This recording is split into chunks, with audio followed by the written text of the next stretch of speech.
Hello everyone, today I have the mini shaver by Yoose. Let's open the box and see what's inside. Inside of the box we get the mini shaver, travel case, cleaning brush, USB-C cable, and the instruction manual. This is everything you get in the box.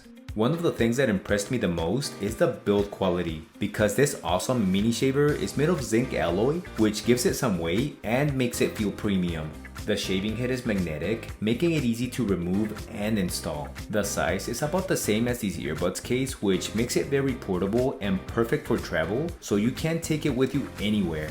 The long-lasting battery will last anywhere between 30 to 60 days depending on how often the shaver is used. It is IPX7 rated, making it 100% waterproof and easy to clean. On the back, it has a power on-off button which doubles as the safety lock button.